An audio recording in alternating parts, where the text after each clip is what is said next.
Hello Ride On people, today I want to talk about the new vehicle loan triangle. Firstly, I'd like to say actually that if you're buying a new vehicle, cash is king. It is, it just is, always has been.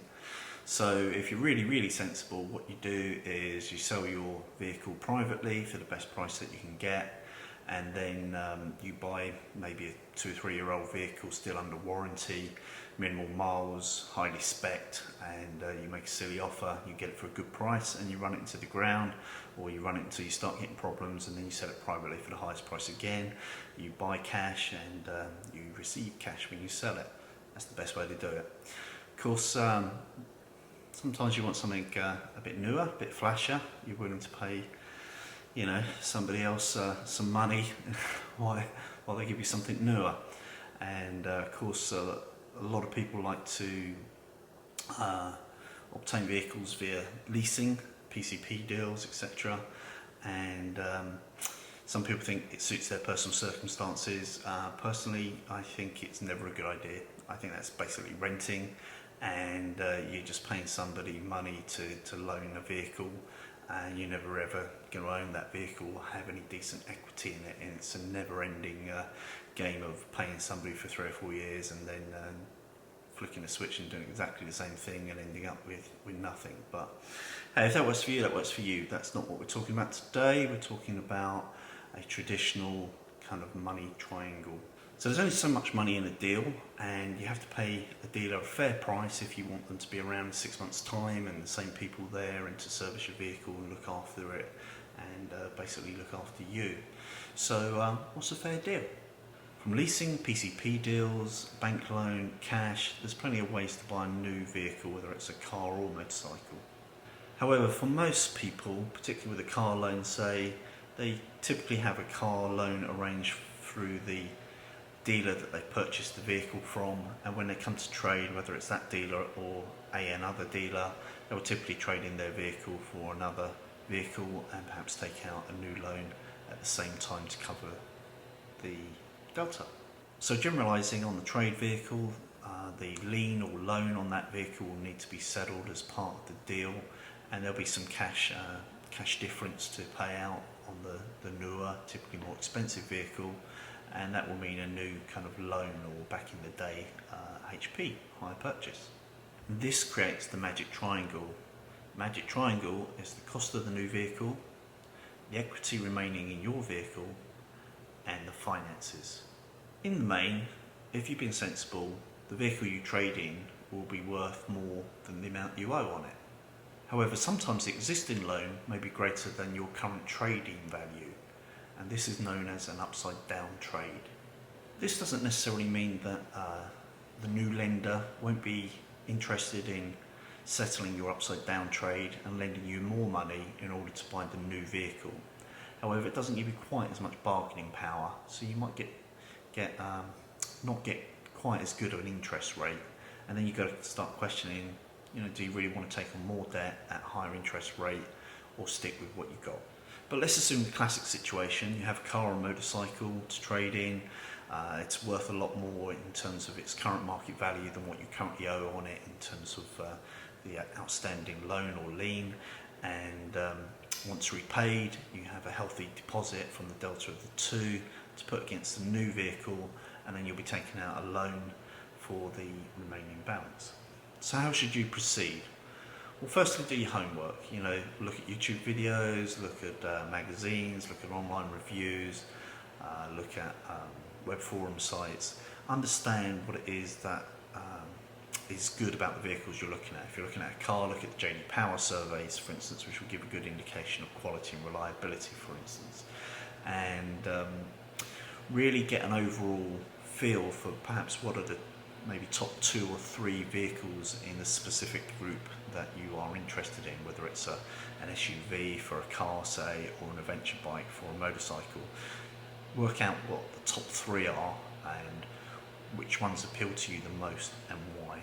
Secondly, work out the pros and cons of each, because it's important that you do understand which one will appeal to you specifically. You can watch an online review or read a magazine. It's just one man's view, right? What's important to that person may not be so important to you. what's important to you may not be important to them. So bear that in mind when you're making your pros and cons list of your top 3 vehicles for the class. And you can further support that by looking at the dealers' websites and the manufacturers' websites. And when you look at the dealers' websites, always check what stock they've got, because you can go to the manufacturer's website and use a configurator to build the vehicle you're interested in the spec you want. And then you can go to your local dealer's site and see which vehicles match up to that spec exactly or close to it that they physically have in stock. Next, you want to get an accurate price for your trade. If it's a car and you're in America, for instance, you'll probably look at Kelly's Blue Book, the KBB, and that will give you a pretty accurate idea of what your current trading value is for your car. If you're looking at a motorcycle, you might be looking at Auto Trader, for instance, and essentially just Google for your state or your town and your country. Google used vehicles similar to your own, and get several so you get a rough understanding. But ideally, use something like the KBB for a proper evaluation, so that you go in armed with an understanding thereabouts of what your vehicle is genuinely worth. Next, go and test drive and test ride the vehicles if they have any demos, or they're willing to let you take something off the showroom floor and take it for a spin. It's well worthwhile. The amount of times that I've been really obsessed about a vehicle, it ticks all the boxes, all the reviews knock it out of the ballpark, and you can go and see it in the flesh and you think, I'm not sure, it looks okay. You drive it and you think, I don't like this and I don't like that, and my knee bangs there, and I hate this, and the throttle response crap, and blah blah blah. And then there's others that you were kind of a bit lukewarm about, and you drive it and you think, wow, that's stunning. I mean, what's there to fault? So it's very important that you try before you buy, if at all possible. I've lost count of the amount of times a dealer says, deal is only valid for today, and we have to, we're selling these like they're hotcakes and there's no tomorrow, and we can only do this price today. Just don't fall for all that BS. Just say, okay, thanks, be polite, and just walk away. Okay, so maybe you've got your top 3, you've done your pros and cons, you've gone and looked at the vehicles, you've driven a couple of them, and you've discounted one of them, so you're down to your top 2, say. So let's start with the second choice. The idea is to go and get a deal on the second choice, and then after that, go and arrange a deal on the one that you really want, using the second deal as leverage. The negotiation process everybody panics about and worries about is actually very, very easy. The dealer will always ask you 2 questions. They'll say, what do you think your vehicle is worth, and what can you afford to pay? Ignore both of those questions. Play dumb and just ask them for the best offer they can do. On, say, a 5-year loan, or however long you think you're going to have to make repayments on it. Just ask them for the best they can do, because you never know. They may come back with a better deal than you would have asked for. That's certainly happened to me before. It surprised me how much discount has been offered without any haggling, how the interest rate has been better than I thought, and how my payments would be lower than what would be acceptable to me. So don't show your hand too soon. Now, back to that magic triangle. The dealer can always spank the numbers around that, so they can always take some profit out of the profit on the new vehicle. They can always over-allow on the trade-in, give you more money for your vehicle than it's worth. They can always use some money to cleverly, in effect, reduce the interest rate. Not necessarily reducing the interest rate, that may be controlled by a third-party lender or a bank, but what they're doing is they are taking money out of the deal somewhere, out of the profit margin, to lower your repayments. Essentially, you shouldn't worry about any of that, and you shouldn't care how they write down the deal. It's really their affair. Don't get hung up on it. That's really not important. So what I'm saying here is, don't get hung up on a specific number. The amount of times you see this, and it's so wrong. People would say, my car isn't, you've only offered me £5,000 for it. It's worth 7, and I'm not, I'm not moving an inch until you offer me 7. It doesn't matter. Or they get it in the head that it's got to be 4%, and you're offering me 4.5%. Unless you come down to 4, or, you know, I think, you know, you give me 5% discount, I think it should be 6. It really doesn't matter. It genuinely doesn't matter. It doesn't matter what the numbers are, how they write it up. And I'll tell you why. The only thing that you must stick to, equaling or beating, is the maximum repayment value that you have set for yourself up here. Well, okay, so how do you establish what that number is? Well, again, actually, it's relatively easy. You just collate 3 numbers. The Kelly's Blue Book price of the trade-in of your car, or from the web, an accurate figure for a price for your motorcycle trade-in, say. Your existing loan settlement, if settled by a specific date. And when you ring up, invariably these days it's an IVR line, you put in your account number and it will tell you a figure for paying off that entire debt, including any admin fee, and when it's good through to in terms of a specific date, so you know exactly to the penny what your payoff figure is. The total on the road costs for the new vehicle, including destination and documentation, but if in America, excluding taxation. Next, you need to add together the loan settlement amount and the on-the-road cost of the new vehicle, and then subtract what you think the realistic trade-in value of your vehicle is against that number. So if your new vehicle costs 50k and the loan on your existing vehicle is another 10k, that's 60k total. However, if your existing vehicle is worth, say, 20k, that's effectively your deposit on your new vehicle, and your new loan will then be 40k. If you live in England, where the valued added tax or VAT is already built into the RRP price, then that's it basically. If you live in America, where tax varies from state to state and even from county to county, then you'll need to add that to the 40k. So once you've established the refinance amount based on the MSRP and the outstanding loan minus the trade-in, you need the final piece. Ignore the finance rates touted by general lenders and high street banks. They'll always be higher than what a dealer can get you. Instead, look at manufacturers' websites for the latest deals on finance in terms of what they're offering for either the vehicle you're interested in or a direct peer, which will give you a good guide in terms of what the current going rate is for the type of loan that you're looking for. So they'll give you a typical range. So typically a credit card, not a good idea to put money on a credit card, will be say 14% APR. Typical bank loan will be paying through the nose at 7 or 8%. Typical car loan, depending on the popularity of the vehicle and availability, will be maybe anywhere between say 2 and 4%. A big difference. So if the vehicle you're interested in is in high demand and it's difficult to get hold of at present, and you don't have much equity, you might be paying slightly higher interest rates, say 4%. If the vehicle you're interested in is very mainstream, they're plentiful, they're all over the place, you have good equity in your existing vehicle, and you have good credit score, then typically you'll be paying a very low interest rate, maybe 2%. If you're really not sure where you are on that front, just take a middle ground. So if you're finding that the loans typically looking like 2 to 4% on new vehicles for the vehicles you're interested in, just assume 3% as an average or mean of those 2 to 4% range. So you know how much you're going to have to refinance in a deal.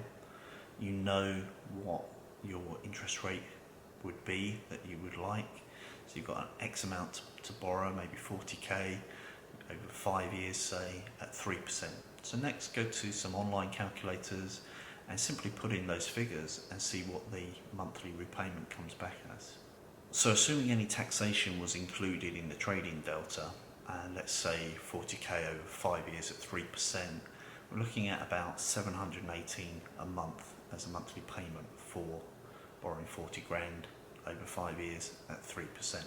So if that were the deal, that would give me my instant maximum amount that I want to pay on a monthly basis over 5 years. That would represent a fair deal based on what I have worked out my trade-in value is, my accurate finance repayment value is, my accurate purchase price at full MSRP or stroke RRP price, and that is the limit that I would set as my max that I would be willing to pay for. You should be able to do much better though. Definitely don't want to be paying worse or more. So don't get confused by how much they're offering you on your trading, or how much discount they're offering, or whether they're throwing in free donuts and all that jazz. Really doesn't matter. Who cares? All you care about is how much you have to pay per month. Don't tell them that up front. Let them come to you with a figure, and then you say, oh no, I think it should be much less. So you just play possum, you just play dumb, just play stupid. Let them come back to you with a price, and if it's below what you think is an acceptable price based on the figures you worked out, then you're at liberty to do the deal. If not, just say, no, I want it at this specific price. I can't do it unless you bring it down to this specific price. Bear in mind, you can't probably go down too much further than the price you've set yourself, because there's only so much money in the deal at the end of the day. The interest rates are fixed to them, the repayment on your loan is fixed, and they've only got so much profit in the new vehicle in which they're willing to manipulate in order to give you the deal that you want. But going back to the second vehicle, second choice, it gives you leverage, and basically, if you really want that number one choice and they're fairly close but they're not playing quite ball, show them the deal you have on the table for the second vehicle. Say, wow, that Lexus up the road is looking pretty good, based on the figures you gave me. I mean, I really wanted to buy your vehicle, but at the end of the day, Lexus dealer's bending over backwards to get my trade. What am I going to do? Right, I'm going to show you how to quickly work out using Excel what your monthly repayments are going to be for any new deal. So let's start with the new vehicle. Let's say it costs 44,000. You're adding some options, nearly 5,000, and there's some destination and handling fees. So out the door on the road would cost you 50 grand, say. So on the road, 50 grand. Let's look at your trading value. Based on the Kelly's Blue Book valuation, let's say it's worth 20,000. So the delta between the on the road at 50 and your trading vehicle 20 gives you 30,000 to borrow. So that 30,000 delta is subject to taxation, because you already paid tax on your trading value, right? So you're only paying tax on the difference. And let's say your local state and county tax is 7% on that vehicle. That will give you a title tax of 2,1 to pay. And let's say in terms of your lien, your loan on your existing trading, let's say you owe nearly 8,000 on that as well, to bring you up to a nice round refinance figure of 40,000 based on the delta, the title and the loan repayment. So your refinance deal on the new vehicle is going to be 40k, and let's say you can only afford that over 5 years, which would be 60 months, and we've worked out, say, that you feel 3% APR is a reasonable price for that that particular vehicle based on its peers or the manufacturer's website.